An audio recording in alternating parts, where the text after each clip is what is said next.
Le Cameroun, c'est un des pays en Afrique très riche en termes de diversité culturelle et qui possède un patrimoine en termes de médecine traditionnelle qui est transmis généralement de génération en génération.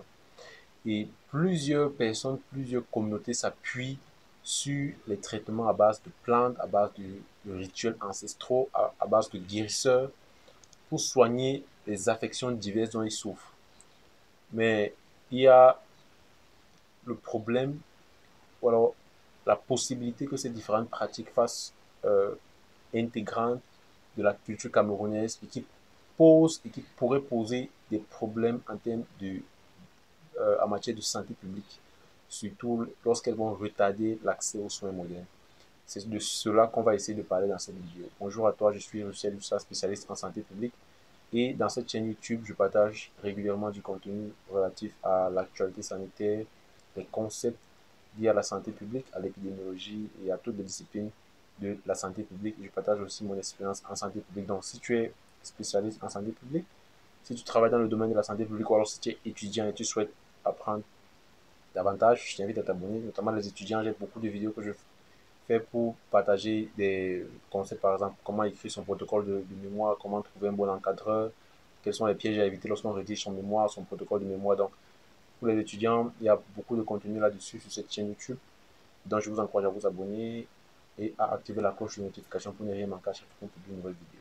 Alors, aujourd'hui, j'ai voulu vous parler de ce sujet que je trouve qui est très important, qui est la place centrale de la médecine traditionnelle dans la culture camerounaise. Déjà, faudrait savoir que la médecine traditionnelle, c'est un héritage culturel et même spirituel. Spirituel parce que il y a plusieurs personnes qui vont hériter d'une certaine façon de traiter les maladies et qui vont hériter de cela de manière spirituelle, ok, sans que cela n'ait fait l'objet d'un us ou bien d'une coutume, mais qui vont recevoir cela véritablement sur le plan spirituel. Et je vais m'expliquer pourquoi. Donc, déjà, ce qu'il faut savoir, c'est que au Cameroun, la médecine traditionnelle, c'est plus qu'un ensemble de pratiques médicales. Ok, c'est lié à la spiritualité, c'est lié à la croyance, c'est lié aux forces invisibles. Ok, c'est lié à l'harmonie entre l'homme et la nature. Et dans plusieurs régions, les guérisseurs traditionnels vont jouer un rôle essentiel en tant que conseillers. Ou alors, beaucoup de personnes accordent beaucoup plus de crédit aux guérisseurs traditionnels. Ok, lorsqu'on est malade, dans plusieurs communautés, ok, on va se référer plutôt aux médecines traditionnelles. Et je profite de cela pour partager une anecdote avec vous. Il y a de cela quelques temps, je travaillais avec une organisation et le rôle, c'était pendant la pandémie, alors l'épidémie de choléra. Il était question de travailler avec certains leaders communautaires et dont les guérisseurs traditionnels pour essayer de coopter leur aide pour identifier les cas en communauté. Et donc, j'avais rencontré un guérisseur traditionnel qui m'avait fait comprendre qu'il recevait plus de 15 000 patients par mois. Okay, et c'était absolument incroyable. Et c'est vrai, lorsqu'on était arrivé dans son centre, où il recevait des gens, il y avait de la foule, il y avait toujours des gens qui étaient là, qui étaient acculés.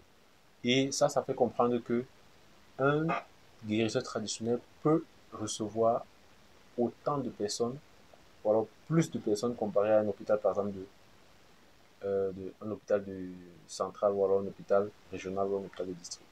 Et ça montre à quel point est-ce que le système de santé, s'il ne prend pas en considération l'intégration de la médecine traditionnelle dans son organisation, alors il y aura beaucoup de pertes en termes de données, en termes de voilà, d'informations essentielles en santé publique. Donc, un autre point, c'est le fait que les traitements à base de plantes et remèdes naturels sont également utilisés. Il y a beaucoup de remèdes traditionnels qui sont basés sur l'utilisation de plantes médicinales parce qu'elles sont reconnues pour leurs propriétés curatives. Il y a des gens qui vont vous dire, voilà, si je suis malade, si j'ai la typhoïde, je vais prendre telle plante. Et c'était un héritage qui a été donné par les parents, par les grands-parents. Okay, on savait que si on a tel problème, il y a telle plante voilà, qui peut nous soigner. Et donc, il y a des gens qui vont vous dire, moi, je n'allais pas à l'hôpital, je suis jamais allé à l'hôpital, ok, je ne me suis jamais fait vacciner, par exemple. Il y a des gens qui vont vous tenir ce genre de discours et ils vont vous dire, voilà, moi, lorsque j'avais un problème, je prenais telle plante et le problème était résolu. Et également, l'une des raisons pour laquelle on est de plus en plus plongé dans cela, c'est l'attraction culturelle. Les remèdes sont perçus comme être plus naturels, ok? Lorsqu'on sait qu'un remède est naturel, on saura que ce remède-là n'aura pas autant d'effets secondaires ou n'aura pas des effets secondaires comparés par exemple aux médicaments modernes qui sont plus accessibles, ok? Et qui sont même généralement coûteux. Ok. Il y a également un rôle social qui est accordé aux guérisseurs traditionnels. Les guérisseurs traditionnels, ce n'est pas simplement des soignants, okay, mais ils vont agir comme euh, des personnes à qui on va donner beaucoup plus de considération dans la communauté, qui vont offrir des conseils sur le plan psychologique, sur le plan spirituel, sur le plan médical, sur tout, pratiquement sur tous les plans.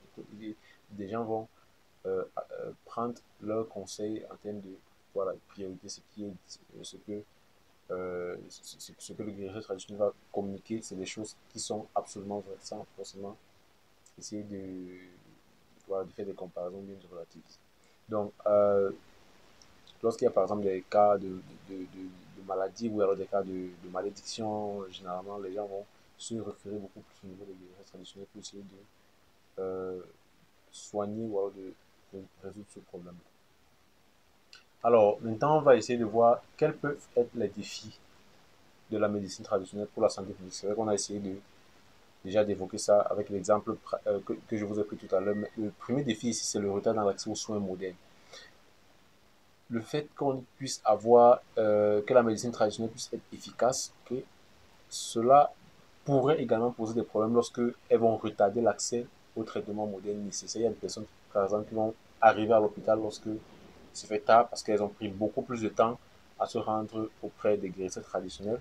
Donc, ils vont, lorsque le problème n'est pas résolu, ils vont revenir au niveau de la médecine moderne. Et donc, généralement, ils reviennent quand c'est fait tard et il n'y a plus grand chose qui peut être fait. C'est la raison pour laquelle il y a plusieurs patients qui peuvent être atteints de VIH-Sida, de tuberculose, okay, et qui vont consulter les médecins modernes en dernier recours. Et ça peut être dangereux. Il y a également l'absence, comme autre défi, l'absence de régulation et des risques sanitaires. Mais ça, c'est un problème qui est déjà en train d'être résolu parce que l'OMS organise généralement des conférences ou alors voilà, des talks par rapport à la médecine, moderne, ok, par rapport à la médecine traditionnelle et l'impact et l'importance de prendre cela en considération. Et ça, c'est très important. Et voilà, mais il y a des choses qui peuvent encore être faites.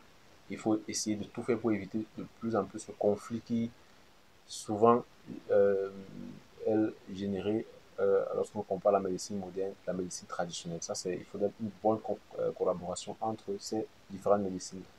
Mais il faut une bonne coexistence, ok? Il faut intégrer la médecine traditionnelle dans la santé publique. Il faudrait absolument que ces données qui sont collectées par ces acteurs au niveau de la médecine traditionnelle puissent être également captées par le système de santé. Il faut travailler avec eux, il faut les sensibiliser, leur faire comprendre l'importance d'une bonne collaboration avec les acteurs de santé. Okay? Il faut également beaucoup davantage encourager la recherche scientifique sur ces différents remèdes traditionnels. Voilà, je voulais pas que cette vidéo prenne beaucoup de temps. J'espère que ça vous aura apporté certaines informations. On se revoit pour une prochaine vidéo. Sentez-vous bien. N'oubliez pas de vous abonner et d'activer la cloche de notification.